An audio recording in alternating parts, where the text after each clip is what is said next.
Yes, good morning, students. I hope you all are doing well.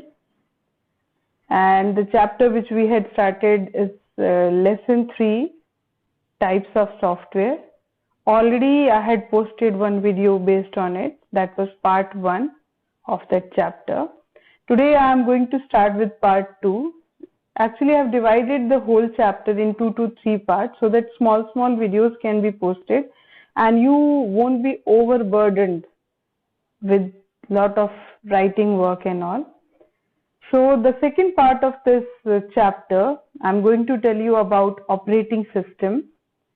Then this is for the first part of system software with which we had ended the last class. In last class, all the types of software was the last topic which I had discussed with you all. First type was operating system. Second was language processors, and then we have utility programs.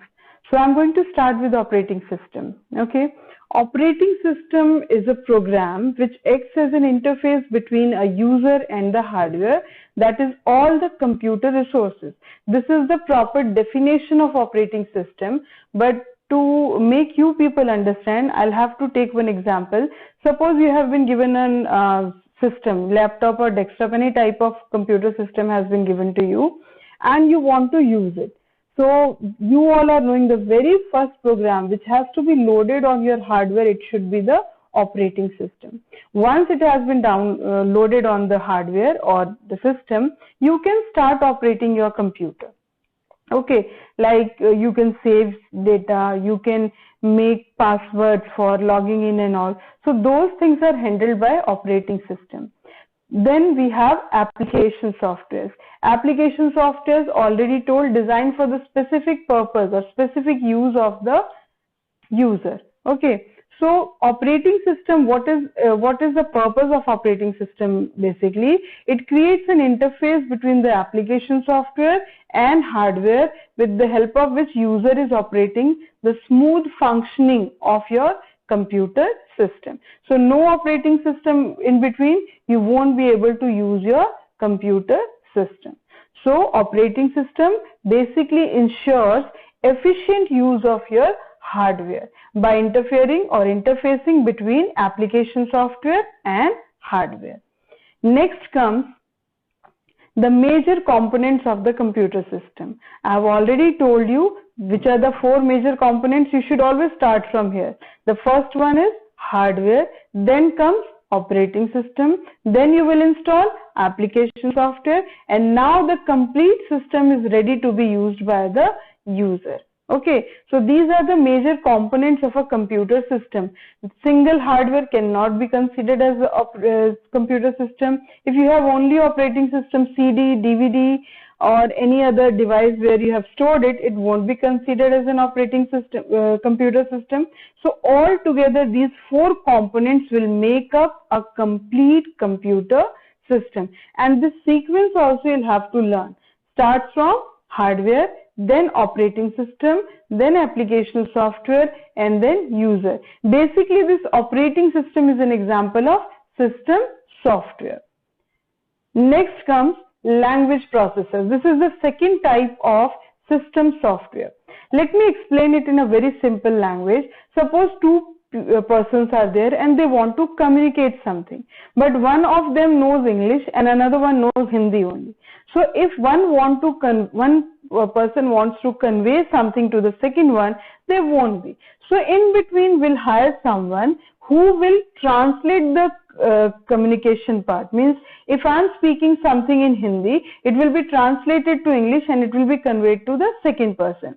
So the second person, if he or she speaks something, then it will be translated to another language. So in between one person is required who will keep on translating the language which first person is speaking to the language which second person understands.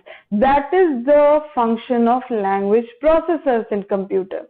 Like we know that our computer system understands only binary language. Okay, Binary language we cannot type from the keyboard. We know only high level languages, like I want to add A plus B or 2 plus 3. What type of language it is? It is high level language. Okay, all 2 and 3 are decimal numbers, so we are understanding, but your computer cannot understand. For doing so, in between, some system programs are there which will translate our language to binary code. Those system programs are known as your language processors. Next come how a language processor works. I have given one example here. A plus B divided by 2. This is what type of language? High level language. This is also known as the source code, means the language which we understand, or the language in which the computer programmers have written the program is known as high level language. And to convert it to machine language, in between we need language processors. Language processors are also known as translator software. So this is how it works. The code which we have given known as source code, and the machine code, which is a converted form of high level language, is known as object code. Here again, this diagram also is showing the same thing.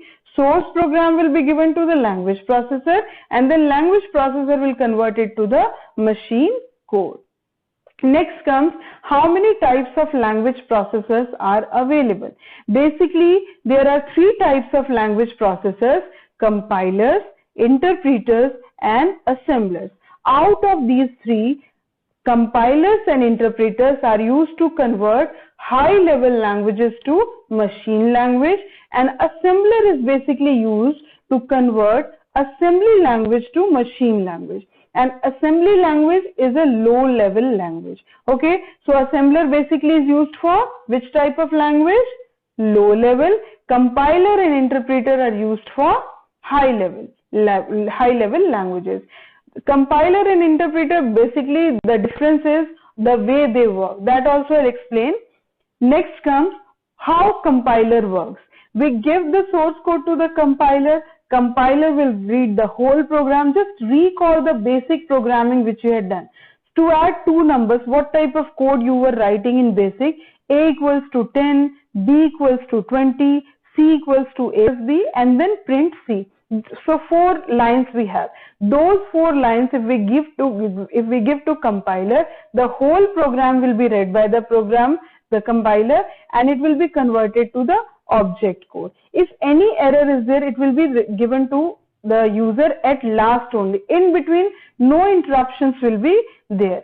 And once the source code is converted to object code, it will be saved somewhere. So next time when you will run the program again, you don't have to convert the source code to object code, because the object code which you had converted, it is already saved somewhere.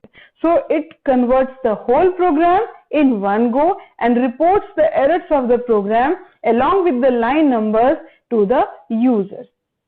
Next comes interpreter. Interpreter also converts high level language to machine language, but it is accomplished line by line. Like this is the speaker. If she speaks hello, and it has to be converted to Hindi. So hello, the single word will be converted by the interpreter and it will be given to the second person. Then again the second line, then third line. This way your interpreter works. Line by line conversion will be there, and if there is any error in the line, the control will stop there only and user has to correct it. So that is the basic difference between compiler and interpreter. Compiler compiles the whole program, but interpreter converts line by line, and compiler are faster since the object code produced by compiler will be saved somewhere, but in interpreter this is not possible. Next comes assembler. Assembly language you don't have to do, but this is an example how assembly languages are written. This MOV, STR, these are known as mnemonics. So basically assembly language uses small instructions known as mnemonics for writing the program, and this is also a low level language. And here, since these mnemonics are used, we cannot say that your computer will understand. This also has to be converted to zeros and ones. So which type of language processor will be used in between? Assembler. Assembler takes this assembly language and then converts it to assembler, and then assembler will convert it to machine language. So this is the source code of assembly language, and this is the object code of assembly language conversion. That's all for today. Next class, I'll start with utility software. By that time, I'm going to post an assignment along with this video, which you have to complete in your copy date-wise. Already one assignment with the previous video was given. Now the second one will start. You will start by giving the date. Okay. So that's all for today's class. Thank you. Have a nice day.